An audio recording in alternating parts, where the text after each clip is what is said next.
Here we go. What's up, everybody? I got Patrick Barber from Warm Up and Workout on this Zoom call with us today. A lot of you probably don't even know, but Patrick, he's the one who does all of our programming on a day-to-day basis. Most of you probably know him now because of quarantine, because you'll be like, "Hey, that's the guy that's on the video every day that we watch." And Yeah, that's the doofus. you hear his chest hair moving in the microphone, and the biggest thing is the noises you make while you're warming up, and like the and stuff like that. That's what we always talk about. I feel like it's like ASMR, like that new YouTube fad with the like silent stuff, but it's like ASMR working out. It's Yeah. ridiculous. Yeah, he's been doing our programming, and then when quarantine kind of started, like he was super helpful in really just helping us pivot to completely online and changing things to, you know, only being able to do unloaded or partially loaded workouts, body weight workouts, all that good stuff. But that maybe like give some folks some background on like who you are and kind of where you came from, all that good stuff. Yeah, sure. I started CrossFit in 2004 in high school. Some of the original founders of CrossFit were my old high school teachers, and they kind of brought it back to the high school I was teaching at, going to. I was going to, not teaching at. I ended up coaching there later, but uh, and I ended up just kind of really enjoying it as a program and saw tons of results. But I was just kind of some little punk kid, and I was right place, right time as the company grew, because in 2004, there was only 2 gyms worldwide. And as the company grew, they needed more and more people to help out on the back end of things. So I started in the media department, filming and editing video, traveling to seminars, watching coaches. And I just kind of was very fortunate to be around some of the most brilliant people in this industry for a long time, and got to just very naturally absorb what was going on and got to experience the growth of the games and the origin of the games, and then got to compete in the games, and then did a bunch of long time spent competing, and where I met my wife. The real brains behind a lot of the program that you guys do is my wife, Tamarin.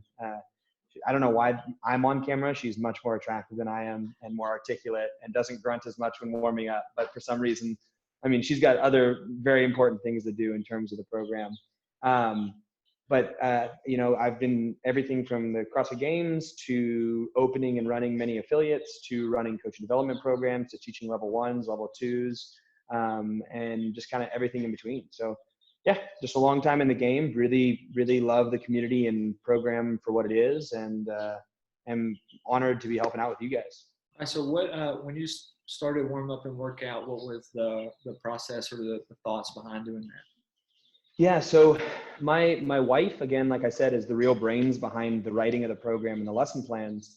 And as a coach, there's kind of 2 different things. There's like the delivery of everything, and then there's the actual program and how it's all structured for long-term growth.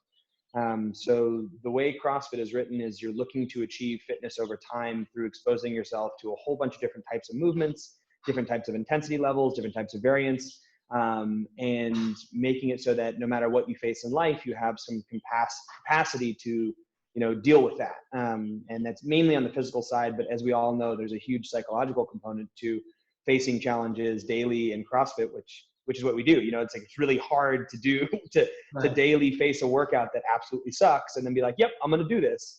And that creates psychological growth as well. So the reason we started warm up and workout was my skills were in how to deliver. So I was really good at making a class awesome. But in terms of figuring out what to do, I was lacking in imagination. Like, could I do it? Sure. But in terms of what was I really good at it? The answer is no. My wife, however, is brilliant at it. And when I moved to New Zealand to be with her. She used to own CrossFit New Zealand. And when I was out there, she wrote these lesson plans and she wrote the program. And I noticed that when I had the lesson plan, I could make amazing classes happen, first time around. It didn't take like 3 classes throughout the day to screw it up and like develop the session that I was going to do. And then, these people get a mediocre class and these people get a great class. And what I realized from my own side of things is my coaching shot through the roof, because I was able to really think about how to do it rather than what to do, which is my strength. And eventually we ended up running a really large organization called NorCal CrossFit. And we took the company from 3 gyms to 22 gyms worldwide. We had 70 coaches that were directly under our control. And one of the things to keep consistency and amazingness across all of that was we had to have these really detailed lessons and, make it so there was a relatively similar product going out. It varied depending on the exact style of the human who was delivering it, but it was very similar. And we realized that more gyms around the world needed this. So I was like, hey, why don't we release this to more people so we can help out more gyms, have the consistent foundation to deliver a high quality program with. And so we started Warm From Workout. And we've been really honored to be working with like a bunch of really well-intentioned, awesome people like you guys. Yeah, well, I really do appreciate that. The whole point of us making these videos over the last few weeks really is just to remove barriers for people during because what we're noticing is right now with gyms closed, you have to have that extra motivation or that extra oomph to actually do the workouts. We're trying to remove all these other obstacles that could be in the way to keep people from working out. Since we had like a mental specialist on, we've had some teachers on, business experts to help with like remote work stuff. We really wanted to bring you on because one of the things that we've heard several times is people just kind of being discouraged about not being able to do the typical CrossFit stuff, right? That like, well, I can't do bar muscle ups in my apartment, or now I can't do snatches in my bedroom with a Yeah. stuff like that. But I really wanted to bring you on to talk about how like the benefits of really the unloaded and the partially loaded programming that you've been doing, and just really kind of hear you talk about how those things really can still benefit. They can still benefit with what weight loss, muscle gain, performance, all those different things based on what you're writing out right Yeah, I mean, absolutely. What I think is really interesting is the mindset that people have nowadays, having been exposed to something as amazing as CrossFit, right? Is like if they're not getting that type of variance, then they're just simply not getting fit. But that, if you looked at the fitness industry, that was the entire fitness industry for a long time, was no variance. The idea would be that you spend very focused times on each thing, and very rarely was weightlifting involved, and very rarely was really high complexity involved, like gymnastics or like a muscle up, like you said, for instance, or a barbell snatch. Like that's unheard of in most training methodologies. And that was brought into CrossFit because the value of them is very high. Like, don't get me wrong. But just if you look back, people were still getting fit without these things. And like now. these things came about as like these end states of trying to work on simpler, more basic things. And so absolutely achieving fitness through, less objects is 100% possible. And we're trying to do it the best possible way. Now, with variance, there's different things that you can vary. And that's one thing that I think people miss within the program that we're offering is right now, when you look at something like a home gym program, you're going to have a lack of variance in things like the movements that you're doing, or maybe the loading that you're doing.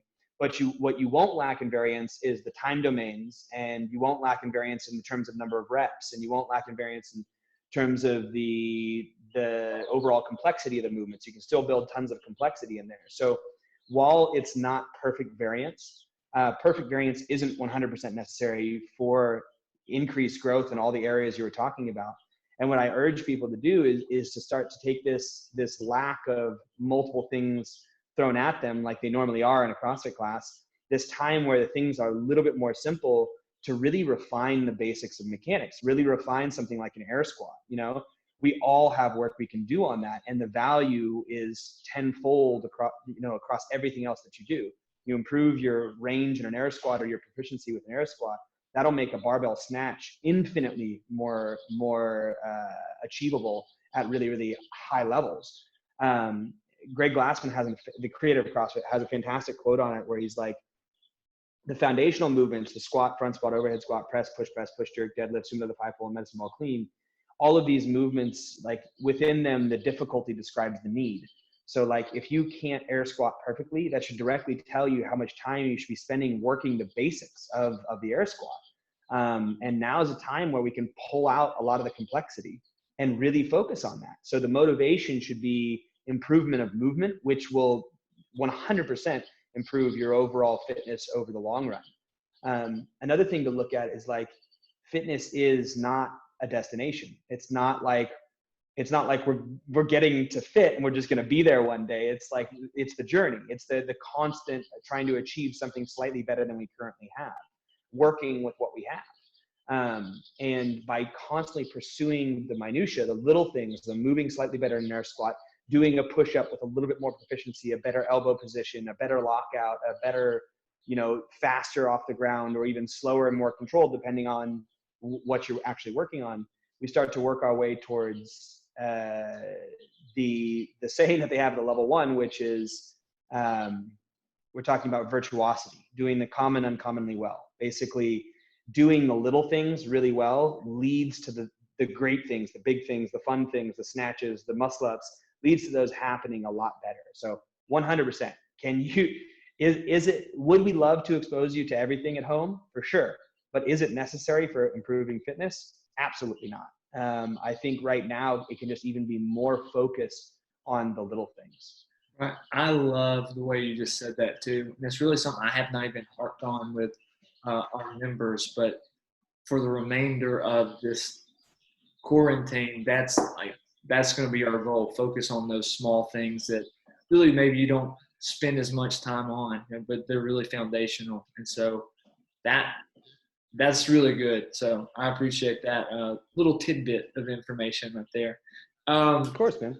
So one final thing, I want to put this question on here if we had enough time to talk about it, but like, why do you feel or believe that CrossFit is a good prescription for just overall health and fitness?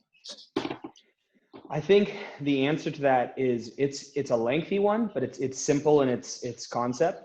At the level 1, when we deliver the lectures, the theory lectures on what CrossFit is, there's a couple different lectures. There's one that's called What is CrossFit, which is one of the first lectures we give, where we go into the fact that there's a definition for CrossFit. It's constantly varied functional movements executed at high intensity, right?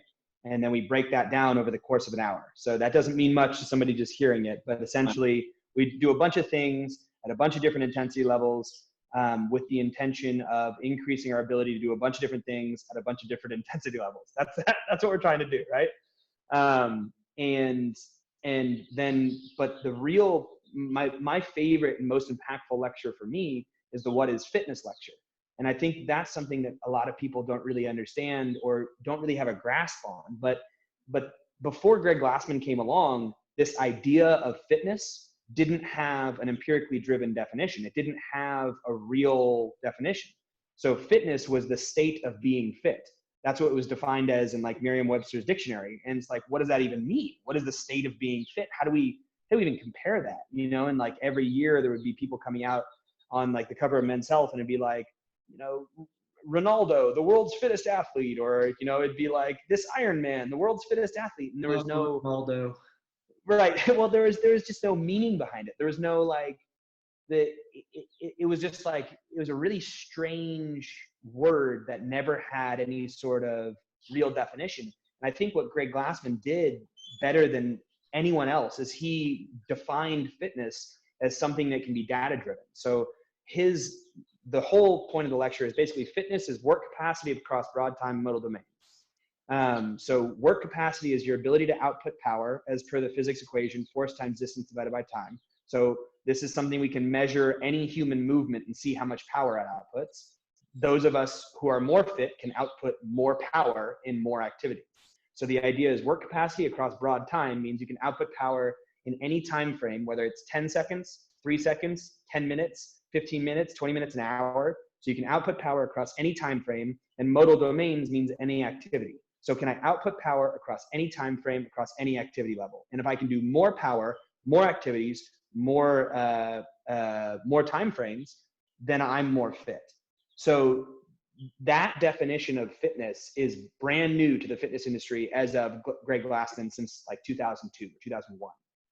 And the beauty of CrossFit is that we're actually not committed to the program of CrossFit. We're not committed to constantly varied functional movements executed at high intensity, that first thing I talked about. Right. We're actually committed to fitness. So whatever gives us the ability to do whatever we want with whatever time frame for as long as possible or as short as possible to whatever level, we're going to take that and call it CrossFit. That's the thing. Like if we found out Bosu ball was like the key to doing whatever we wanted, we'd do Bosu ball. If we found TRX was like the jam and it improved our work capacity across broad time middle domains, like better than snatches and clean and jerks and push-ups and pull-ups and sit-ups and squats, then we would do that. And that's, I think, my favorite part about CrossFit is we're not committed to the word CrossFit. Some people are, but that's not what, as an organization, they are. They're committed to the adaptation, the change that CrossFit brings you, which is fitness. And that's what we are always programming for. We're always looking at, are people improving across the board with regards to their physicality in measurable metrics? Are there times on their workouts, getting faster? Are they lifting more weights? Are they getting skills they previously never had? Cool. The best way that's a good program. That's why CrossFit's the best, is we're constantly chasing becoming a better version of ourselves physically in all components of fitness. And that's why I think CrossFit is the best program out there right now. It's not committed to being CrossFit. It's committed to giving you results, and whatever gives you those results, we're going to call CrossFit. Yeah. Dude, I love that. And I know I said it before we started the recording of this call, but I do want to do it here as well. But we really do at CrossFit Lowtown appreciate you and your wife and the work that you guys put in, because we've seen so many people's lives change, whether it be weight loss or improvement in just overall fitness, or somebody getting their first muscle up, or all those different things. Like, you guys and your programming have been a huge part of that. So I just want to publicly also say we appreciate you, and we thank you for taking the step to even start warm up and work out. Hey man, I appreciate you saying that, but I really mean this when I say that, like, the best program in the world doesn't matter. It matters in the delivery. Like, the person who makes a difference is you guys as the coaches, delivering that to those people and holding them accountable and creating a space that people actually want to be a part of. The fact that you're recording this with me and delivering it to your members means that your members are cared about, means that you want to have this interaction with them, and then they're going to be more committed to everything else that we're doing. Like, we could have the best program in the world, but if no one does it, who cares? Right. And that's I think one of the real magic pieces behind a well-run good affiliate is people want to be there. It could be doing anything, but they want to be there, and they've come together to do this weird thing called CrossFit, which also happens to be a really effective program at making you fit. So yes, right now is a weird time. We're in this quarantine and we're stuck at home, but we can still stay in touch with the people who matter, and those people who hold us accountable to our own physicalities and hold us accountable to the programs that we do and the decisions that we make. Like, you guys are doing magic stuff. So I'm honored to be a part of it. Hey, well, thank you so much, dude. I appreciate it. I want to end this recording now. Cool.